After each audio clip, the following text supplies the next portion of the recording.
Ассалаумағалейкум. Дағдарыс келіп қалды деп абыржып, болашаққа алаңдап отырған кімдер? Жалпы, дағдарысқа төтеп беру үшін не істеу қажет? Негізінде, мемлекетіміз дағдарыспен күресуді бастап кеткені қашан? 2007-2008 жылдары бар, 98 жылдардағы дағдарыстар бар. Мемлекет енді осы өзінің дайын жоспары арқасында шықты деп ойлаймын. Қазіргі таңда күннен күнге жағдай ушығып баратқанына сәйкес, қазір осы жоспарларды іске асырып бастауға тиістіміз. Дағдарыстың алдын алсақ, зардабы жеңіл болады. Ол дағдарыс белең алғаннан кейін кедейлік көрінген соң алдынан шық, төбесі көрінген соң қиын болар дейді. Сондықтан көрінбей тұрып алдынан шығу керек. 5 негізгі қадамдар бар, елімізді әлемдік 30 дамыған елдің қатарына кіргізетін. Сол 5 қадамның әрқайсысы саты-сатысымен тиянақты орындалатын болса, ол жерде көрсетілген еш нәрсе ойлап табудың қажеті жоқ деп ойлаймын. Сол қадамдарды біз шын мәнісінде жүзеге асыратын болсақ, бұйыртса, онда біз өзіміздің мақсатымызға жетеміз. Мемлекет дағдарысқа қарсы бағдарламаларды қабылдап, ұлттық жоспарды бекітті. Негізінде тығырықтан шығар жолды айқындап алдық. Жалпы дағдарыспен тек қана үкімет күреспеу керек. Бұл жерде көбінесе үлкен кәсіпкерлер бар.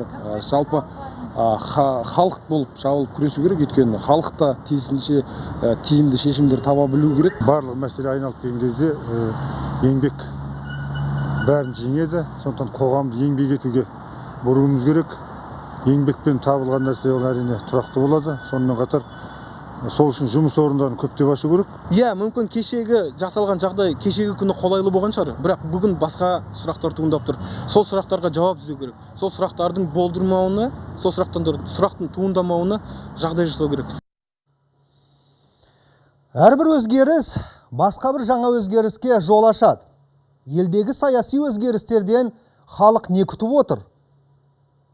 Бұл жерде ең бірінші халықтың мүддесі, мемлекеттің мүддесі деп ойлаймын. Өйткені кез келген жерде жаңару керек, кез келген жерде перезагрузка дейді, жаңадан жасақталып, жаңа қазіргі заман талабына сай тиімді жұмыс жүргізу үшін қазіргі таңда мемлекетке пайдасын әкелмесе, ол зиянын әкелмейді деп ойлаймын. Бұл парламент жемісті жұмыс атқарды деп халық бағасын беруде, себебі осы дағдарыстың алдын алуға бағытталған шаралардың көп тетіктерін осы парламенттің қабырғасында қабылданып талқыланды.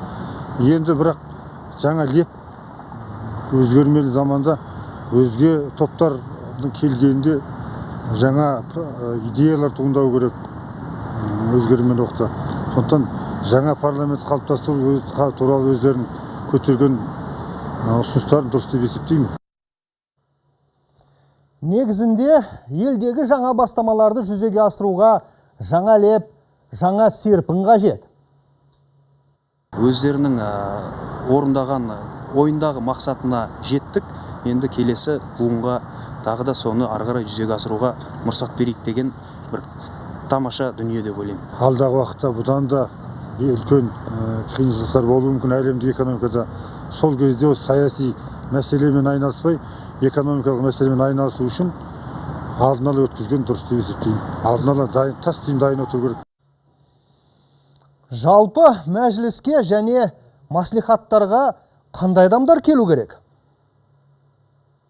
Заң шығару үшін, заңға бір өзгертулер енгізу үшін өмір көрген, өмірлік тәжірибесі бар азаматтар жасау тиіс деп ойлаймын. Сондықтан да бұл жерде барлығы процентный соотношениеде бір-біріне лайықты болу керек деп ойлаймын. Бірақ жас келсе іске дейді, әрқашан жастар келсе оны қолдауға дайынбыз. Менің ойымша тек қана жас емес, сонымен қатар кәсіби, білімді, білікті, мүмкін халықаралық тәжірибесі бар азаматтар парламентке келу керек.